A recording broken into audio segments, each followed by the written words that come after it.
Hey everyone, it's almost time to get my Alden 18 rowing shell out on the water, and I ran into a maintenance issue on the Oarmaster. All of you Alden owners will recognize the outriggers out of the Oarmaster unit. I have the Oarmaster 1, and it's got the bronze style of oar locks. I think the Oarmaster 2, they went to a different, maybe a composite oar lock. I'm not sure. I'd have to ask Karen over at Adirondack Rowing in New York. She's very familiar, her and Pete Gallo over there. They're very familiar with the Aldens and the Oarmasters. They sell the equipment and the parts. So what I ran into was I recently refurbished my Douglas Feather oars, and I've got the wooden ones, obviously. And I noticed when I was working on them that I had worn through the varnish last season all the way to the wood. You can see the results of that here.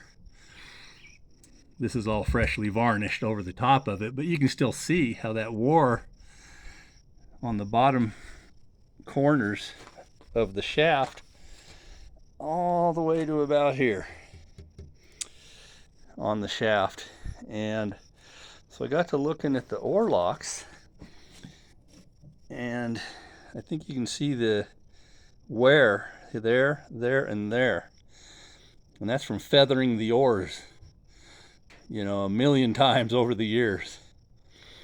So every time you flip the oars 90 degrees to feather them, and then flip them back 90 degrees for the catch, a little bit of wear over time added up, and I ended up with a really sharp edge wherever the wear marks are. There, and there.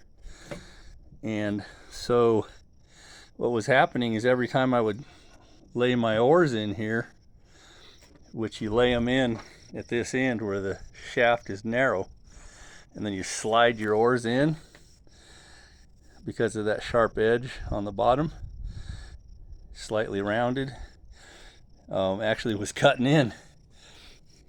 So hundreds of times of sliding them in and out actually wore through all the layers of varnish that were on there.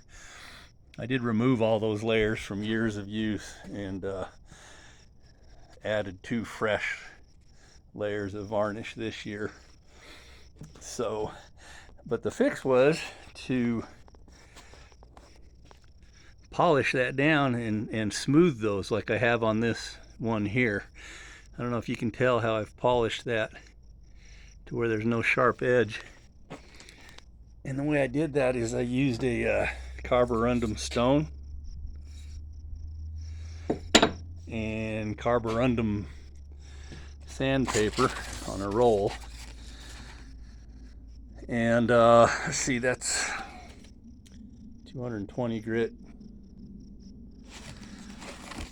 And I was tearing off pieces and then tearing them in half. So I'd have about 1-inch strips, 3/4 inch strips, whatever that is. And using them dry. I tried wet and they would gum up instantly from this bronze. So dry definitely was the way to go.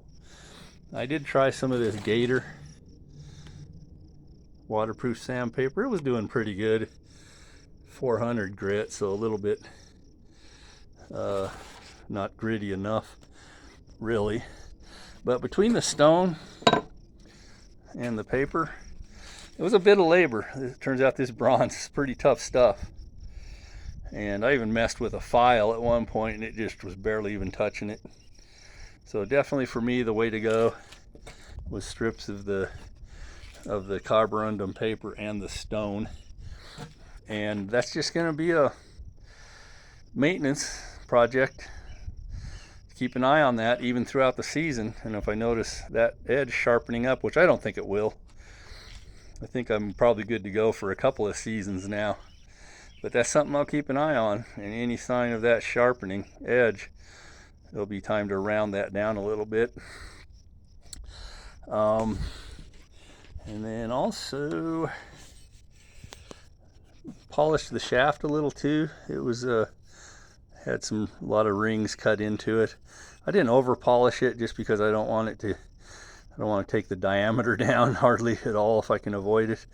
But I did want to smooth it out, which I did with the same carborundum paper. My main thought there is I don't want to cause undue wear on these bushings in the Oarmaster.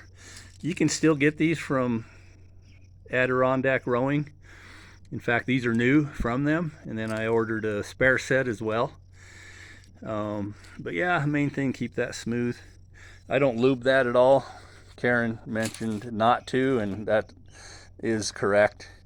I've discovered from trial and error, and before I asked her, I had tried that, and I was having problems with lubing it, and then, you know, the lube would get sticky and I'd get squeaking. Karen basically said, no, don't lube it, and that is correct. So just have to do this other one now, and we should be good to go. And that's just a maintenance item y'all might want to check out on your Oarmaster if you've got these oar locks, especially if you've got the wooden oars. I don't know how that would affect the carbon oars. Probably not the best thing on them either, but definitely the wooden ones. I'm glad I caught it when I did. They don't even make these anymore, and I hate to damage them at all.